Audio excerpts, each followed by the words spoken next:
Bien, buenos días, bienvenido a este nuevo taller de coyuntura. Esta vez nos acompaña Felipe del Solar, periodista, magíster en ciencia política, socio de Extend y además director de asuntos políticos y legislativos de Extend, que nos va a contar los contenidos, los alcances y los desafíos de esta nueva ley de delitos económicos y ambientales que entró en vigencia en agosto del año pasado. Muy bienvenido, Felipe. Muchas gracias por la invitación. Feliz de estar aquí. Voy a hacer una presentación en términos más bien generales respecto de los alcances y los desafíos que implica esta ley, que en realidad son dos leyes contenidas en una, sin entrar demasiado en algunos detalles. Esta es una normativa relativamente compleja desde el punto de vista de su aplicación, exigencia, preparación también de parte de las empresas para cumplir con todos sus alcances y vericuetos. La verdad es que esto, desde el punto de vista estrictamente jurídico, requiere una mirada desde el área jurídica experta en temas medioambientales, en temas corporativos, en cumplimiento tributario, en derecho penal económico. Entonces, voy a hacer una presentación más bien panorámica respecto a los alcances de la ley, cuáles son los contenidos principales, y después podemos conversar respecto de algunos detalles si a ustedes les interesa y los que están conectados también si les interesa profundizar en alguna materia. Y comento también que me acompaña Jorge Babul, que es abogado, que trabaja conmigo en el equipo de Extend para asesorarme. Yo no soy abogado, así que necesito cierto apoyo en algunas materias específicas, por lo tanto, también mi presentación es más bien genérica o con alcances generales respecto del cumplimiento de la ley. Están viendo toda la presentación, ¿verdad? ¿O no? ¿Sí? ¿Se ve ahí? Perfecto. Primero, digamos, la gran motivación del ánimo de legislar sobre esta materia viene de la sensación, una cierta sensación de impunidad o de no consecuencia eh, proporcional al daño causado en muchos delitos económicos o lo que generalmente, coloquialmente se llama como los delitos de cuello y corbata, especialmente el caso de alguien como Pablo Alcalde y todo el fenómeno defraudatorio que hubo en el caso La Polar, y esta norma viene de alguna manera a hacerse cargo de esa demanda por ajustar los estándares, especialmente en el ámbito penal, en materia de defraudación o afectación de intereses económicos, donde especialmente los consumidores pueden estar directamente afectados. Solo como ejemplo, para entrar en una materia súper específica, vamos a ver después cuáles son en detalle los alcances de la ley y el diseño que tiene esta ley que produce un resultado como este, pero eh, a propósito del caso Frey, de Francisco Frey, el hermano del expresidente, hoy día, si no me equivoco, está con arresto domiciliario en parte de su proceso, y el ex subsecretario de Justicia del gobierno de Piñera II, Sebastián Valenzuela, hizo un análisis de qué hubiese pasado en ese caso si es que estuviese vigente la ley de delitos económicos cuando todos estos delitos se cometieron, y en su estimación, en ese caso, el hermano del presidente Frey estaría condenado a al menos 10 años de prisión efectiva, a diferencia de lo que está ocurriendo hoy con todo el entramado jurídico previo a esta ley. El origen es dos mociones parlamentarias que obviamente ustedes conocen, que en la tramitación legislativa los proyectos de ley están sometidos a ajustes, cambios, variaciones, perfeccionamientos muy sustanciales, pero yo diría que en términos de lo esencial, ambas mociones fueron perfeccionadas en su trámite, pero la esencia de lo que estaba planteado en ambas se mantuvo y es hoy día ley. Y como pueden ver, el origen fue bastante transversal. Había un consenso en varios actores políticos en el Congreso de que era necesario, digamos, actualizar la normativa en el ámbito de los delitos económicos. Y ustedes ven ahí el listado de los parlamentarios mocionantes y no era atribuible a un solo sector.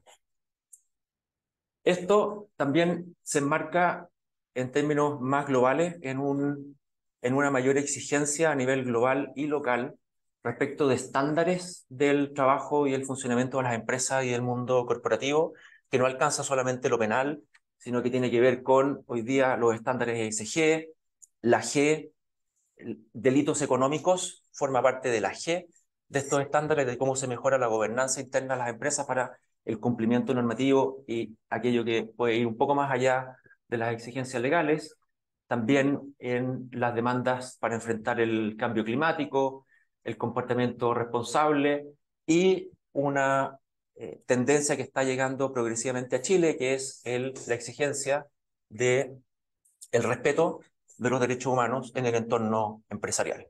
Podemos conversar después más adelante sobre eso. Y esto también en varios antecedentes normativos que han ido incorporando cada vez estándares más exigentes en términos del vínculo de las empresas con el mundo público, la incorporación del concepto de la corrupción entre privados como elementos que ya no son solamente en la interacción con el mundo público o con el Estado, la norma 461 de la CMF que obliga a reportar las memorias integradas, donde se pregunta, por ejemplo, si una empresa adhiere o no a los principios rectores de empresas y derechos humanos de Naciones Unidas. No están obligados a cumplir, pero así a responder si adhieren o no a esos principios. En ese ámbito también la ley de debida diligencia de empresas y derechos humanos de Alemania, que es la primera ley que abarca un país completo, que obliga a las empresas a reportar su nivel de cumplimiento con los principios rectores de Naciones Unidas en esta materia y que incluye también a toda la cadena de suministros en cualquier parte del mundo, ya obliga a empresas chilenas que son proveedoras de empresas alemanas en cualquier punto de la cadena de suministros. Y lo que está a punto de ver la luz ya en texto definitivo, que es una norma equivalente, tiene bastantes diferencias, pero en términos de marco general es básicamente lo mismo, una directiva europea que va a tener más o menos las mismas obligaciones, pero ya no solamente dentro de Alemania, sino de todos los países de la Unión Europea y de empresas extranjeras que tienen un porcentaje o una porción relevante de sus ventas dentro del mercado europeo, van a quedar obligadas también a cumplir con esta normativa. Entonces, si entramos ahora en concreto en el contenido de la ley de delitos económicos y ambientales, que solemos decir económicos, pero tiene un componente ambiental también importante que vamos a repasar. Tiene los siguientes elementos generales. Primero, es una norma que califica delitos ya existentes. La verdad es que probablemente el 95% de los delitos económicos son delitos que ya existían, que estaban tipificados, mantienen su misma penalidad y se incorpora en el margen algunos delitos nuevos, no irrelevantes, pero en términos numéricos son más bien pocos. Están, por ejemplo, la violación del secreto empresarial. Ahí hay un elemento bien importante para resguardar el interés de las empresas frente a la vulneración del resguardo de los secretos empresariales. También se refuerza el uso indebido de información confidencial, el acuerdo abusivo entre mayoritarios para perjudicar a los minoritarios, una norma que tiene alcances complejos y que es difícil de determinar. Vamos a ver cómo eventualmente se resuelve un primer caso al respecto, y los delitos ambientales. También algunas modificaciones de normas vigentes, como la ley 21.121 en materia de negociación incompatible y del delito de cohecho para el interior de la empresa. Y una reforma en los delitos ya tipificados que pasan a ser ahora delitos económicos. Están en tres grandes categorías: los del artículo 1, los delitos que son categóricamente económicos, la ley los califica como delitos económicos bajo todas circunstancias, y los relativamente económicos, que están en el artículo 2 y el artículo 3, que dependiendo de quién comete el delito, en función de qué interés, en el caso del artículo 2, los autores de los delitos, en el caso del artículo 3, los autores y los cómplices de los delitos quedan amparados bajo el ámbito de esta regulación, y el delito de receptación y de lavado de activos, que tampoco cambia sustancialmente su tipificación, pero pasa a ser ahora, además, entendido como un delito económico en función de las consecuencias en términos de sanción penal, económica y de inhabilidades a las que quedan sujetas las personas que cometan algunos de estos delitos. Vamos a entrar después en cierto detalle respecto de cuáles delitos son. Y otro elemento muy sustancial es que esta ley, en el fondo, son dos leyes, ¿no es cierto? Una es la calificación de delitos económicos de una serie importante de delitos ya existentes, más los nuevos, y una reforma muy sustancial a la ley de responsabilidad penal de las personas jurídicas, donde lo más importante probablemente es que todos los delitos económicos pasan a ser ahora, a su vez, de manera automática, delitos por los cuales las empresas responden penalmente. Entonces, cualquiera de los delitos económicos tiene una serie importante de sanciones para las personas al interior de la empresa que los cometan, y simultáneamente van a comprometer a su vez penalmente a la empresa de la cual pertenecen o son ejecutivos o empleados, etc. Y la responsabilidad empresarial en este caso, por la manera en que está diseñado, la manera de interpretar el alcance de los delitos económicos, uno diría que ya no es necesariamente una responsabilidad específica, sino que más bien está asociada al giro de la empresa, y por lo tanto el nivel de responsabilidad o de riesgo, si lo ponemos en esos términos, de las empresas va a ser sustancialmente mayor. Y por último está una reforma importante al comiso de ganancias, donde principalmente lo más trascendente probablemente es que se incorpora un elemento que ya estaba en una ley anterior respecto al tráfico de drogas, que se incorpora la posibilidad de que un juez eh, decrete el comiso de las ganancias obtenidas a través de una acción criminal sin necesidad de que haya condena. Incluso puede haber eventualmente una persona haber quedado libre de responsabilidad penal, pero el delito, se constata que el delito aparentemente se cometió igual, y en ese caso hay comiso de ganancias, incluso si es que eventualmente no se dieran todos los casos con los responsables o los actores, los autores materiales. Si vamos ahora un poquito más en detalle, está el catálogo de delitos económicos, es bastante heterogéneo. Vamos a hacer ahora un breve repaso de cuáles son las leyes a las que hace referencia y que se incorporan ahora como delitos calificados como económicos, que son bastante diferentes también en términos de la gravedad de cada uno, del daño potencial que pueden producir. Como les decía, los delitos económicos pasan a ser ahora, a su vez, delitos por los cuales responde penalmente la empresa. En términos de penalidad, la ley es particularmente categórica en establecer de que todos los delitos económicos van a conllevar la consecuencia penal, las sanciones de privación de libertad, y además multas sustancialmente mayores a las que están establecidas hoy día, y eventualmente inhabilidades bien importantes, y no son reemplazables o sustituibles unas versus otras. Hay sanción de pena privativa de libertad, además son las multas, y además está el riesgo de inhabilidad. No son conmutables ni anulables unas entre otras. La ley es categórica en decir, siempre habrá multa. Y las inhabilidades tienen que ver, dependen de la gravedad del delito cometido, pero son bastante importantes. En el caso de un ejecutivo, director de empresa, gerente general, etcétera, puede quedar inhabilitado entre 3 y 10 años para ejercer cargos directivos en empresas.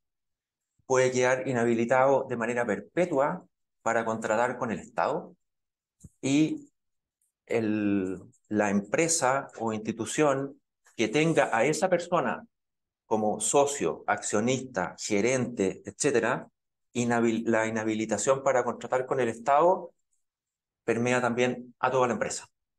Entonces, la verdad es que se transforma en una sanción bastante importante. Establece también que las penas no pueden ser sustituidas. Hay una norma especial en términos de las reglas para la ejecución de la pena, que eventualmente una persona puede no terminar necesariamente en la cárcel, puede terminar con arresto domiciliario o con otras penas reclusivas distintas, pero con un régimen especial, no con el general que está en el Código Penal. Hay un estándar también para calificar la gravedad, o sea, hay un régimen específico para estos delitos respecto de las agravantes y las atenuantes. Y la responsabilidad penal se amplía ahora también, ya no solamente a las empresas y corporaciones privadas, sino también alcanza ahora a los partidos políticos, a las universidades del Estado y a las iglesias. A las empresas y a los gremios ya estaba, porque incorporaba ya a todas las personas jurídicas de derecho privado, pero se incorporan estas también a la responsabilidad penal de las personas jurídicas. Hay nuevos supuestos de responsabilidad penal. Esto es bien importante y un desafío bastante grande para el cumplimiento por parte de las empresas, los partidos, las universidades, etcétera, todos los que van a quedar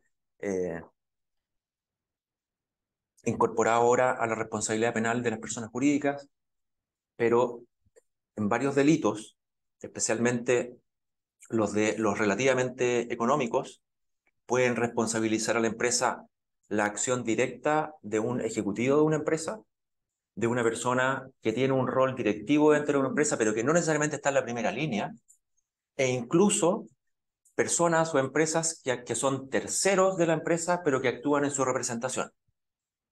En ese caso, si se constata la comisión de alguno de estos delitos y lo cometió incluso un tercero que actúa en representación de la empresa, que no forma parte de la planilla de la empresa, compromete también o puede llegar a comprometer también a la empresa. Entonces, los desafíos al interior de la empresa para asegurar el cumplimiento de o los estándares de cumplimiento, etcétera, es un desafío bastante importante. Hay un nuevo estándar respecto a los delitos ambientales. Vamos a hacer un pequeño repaso al respecto. Nuevas agravantes. En el caso de las empresas, por ejemplo, hoy día es un agravante una empresa esté condenada, haya sido condenada en los 5 años anteriores, ahora se amplía a los 10 años anteriores. Favorecer el delito por la falta de implementación de un plan de cumplimiento se transforma en un agravante para la empresa. Desaparece la certificación de los planes de cumplimiento, que se rediseña, digamos, cómo es la posibilidad de una empresa de eximirse de la responsabilidad penal. Hoy día la certificación del plan de cumplimiento tiene un valor probatorio más o menos importante, eso desaparece. Sin embargo, el que una empresa sea capaz de demostrar ante un juez de que ha sido diligente en su actuar a la hora de implementar un plan de cumplimiento es una razón por la cual la empresa puede eximirse de la responsabilidad penal.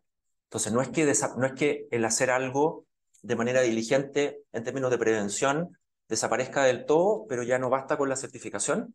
Ahora hay que demostrar ante un juez de que hubo un actuar diligente para tomar medidas que previnieran que se cometiera el delito que finalmente se produjo. Las inhabilidades, como yo les mencionaba, para ser ejecutivo puede alcanzar incluso los 20 años y eventualmente la inhabilidad perpetua para contratar con el Estado, donde además para la persona que termina condenada a la inhabilidad de contratar con el Estado, caducan todos los contratos que han sido firmados por esa persona, automáticamente. Entonces, también es un daño eventualmente bastante importante. Algunas agravantes en el caso de la responsabilidad penal de las empresas, por ejemplo, cuando la alteración de precios se refiere a bienes o servicios básicos o de primera necesidad o consumo masivo, se incorporan los días multa. Esto, como yo les decía, está la sanción penal propiamente tal, la multa y la inhabilidad eventualmente. Y en términos de las multas, aumenta sustancialmente el monto al cual se arriesgan tanto las empresas como las personas. Y se establece algo que probablemente ustedes, que son abogados, están siguiendo el trabajo legislativo, conocen bastante bien, la idea de la sanción por días multa que está incorporado en la propuesta de nuevo Código Penal, que se incorpora en esta ley y básicamente lo que establece es que va a haber una sanción económica para las personas que sean condenadas, donde, primero, el riesgo del monto total de multa puede ser particularmente importante. Según nuestros cálculos, en el peor de los escenarios, podría llegar incluso a los 37.000 millones de pesos o el equivalente a 44 millones de dólares de multa para una persona. Y el cálculo de la multa ahora se hace en función de dos factores. Uno, la pena correspondiente a ese delito de privación de libertad y la situación económica personal de la persona que está siendo condenada. Entonces, puede llegar, en el peor de los casos, a los 300 días multa, si es que es el delito que tiene la pena aflictiva más alta, pero cuánto vale cada día multa va a determinarse en función de la situación patrimonial de esa persona y puede llegar a las 2.000 UTM o más en el caso de una persona, pero incluso la ley dice que si ese rango no es suficiente y no guarda relación con el patrimonio efectivo de esa persona, puede ser eventualmente mayor. Entonces, el, el daño patrimonial para la persona condenada por alguno de estos delitos pasa a ser sustancialmente alto. Y lo que ya les comentaba respecto al comiso de ganancias, que no voy a entrar en detalle ahora, pero básicamente es la posibilidad de requisar los beneficios económicos del delito sin necesidad de que haya condena. Y aquí entramos a la calificación de los delitos. Entonces, en el tipo 1, los que son categóricamente económicos, están 50 delitos contenidos en 34 artículos de otras leyes, y aquí rápidamente están la ley de mercado de valores, la ley de la CMF, el Banco Central, la ley de libre competencia, la ley de bancos, etcétera, 7 del Código Penal. Son, en este caso, algunos delitos nuevos, pero la inmensa mayoría son delitos que ya estaban tipificados. Aquí está, por ejemplo, el uso de información privilegiada, el revelar información eh, confidencial a terceros, etcétera, que, de nuevo, ya estaban tipificados, pero ahora tienen un riesgo de sanción sustancialmente mayor. Los de la categoría 2 están justamente en el artículo 2 de la ley. Allí ustedes pueden ver, no me voy a detener en leer todo el listado, pero ya se pueden hacer una idea de lo heterogéneo de las normas y tipos de delitos que quedan ahora bajo la categoría de delitos económicos. En nuestra estimación son 150 artículos de otras leyes donde están más de 200 delitos calificados ahora como delitos económicos. El N total es materia de debate. Nosotros hicimos el ejercicio de desmenuzar de la manera más desagregada posible el total de delitos que uno puede inferir de las distintas normas y las referencias cruzadas que hay entre ellas, y llegamos a un total posible de 470 delitos distintos, ya desmenuzando categorías y subcategorías y subcategorías de delitos. En el tipo 2 son alrededor de 200. Del tipo 3 son, no alcanzo a ver, 23 artículos, más de 25 delitos, y en el tipo 4, que son el lavado de activos y la receptación, son los que ya les había mencionado. En total, hay referencia a 209 artículos de otras leyes que ahora pasan a ser delitos económicos, y el total de delitos, de nuevo, la estimación gruesa es a lo menos 270, eventualmente, dependiendo de cómo uno defina la clasificación de qué constituye específicamente un tipo penal específico, nosotros llegamos hasta 470. Pero cualquiera sea el número, es bastante importante, como pueden ver. Ahora, yendo un poquito más en detalle a los cambios de la ley de responsabilidad penal de las personas jurídicas, de nuevo, todos los delitos económicos y los delitos ambientales pasan a ser ahora delitos por los cuales responde o puede responder penalmente la empresa. Se establece el delito, perdón, la pena de extinción de la persona jurídica, también por simples delitos. Hay un riesgo para las empresas que estén siendo investigadas por alguno de estos delitos. Primero, lo más probable es que una empresa que esté siendo investigada por alguno de estos delitos tenga inmediatamente la decisión de un juez de instalar al interior de la empresa un supervisor. Y ese supervisor va a tener las atribuciones de requerir información a la empresa, que eventualmente la empresa deba tomar medidas instruidas por ese supervisor. Y en el caso en que la empresa o no entregue la información que el supervisor solicita, o no cumpla con las medidas que el supervisor está instruyendo, el juez puede determinar el establecimiento de un administrador provisional de la empresa. Y toda la gestión de la empresa queda en manos de este administrador eh, provisional. Entonces, de nuevo, un riesgo bien importante para las empresas que se vean involucradas en alguno de estos hechos. También se aplica para las empresas la multa y el criterio del día multa, que de nuevo con la misma proporción en función de los ingresos de la empresa, el equivalente a la sanción de privación de libertad que corresponda al delito o los delitos investigados o cometidos.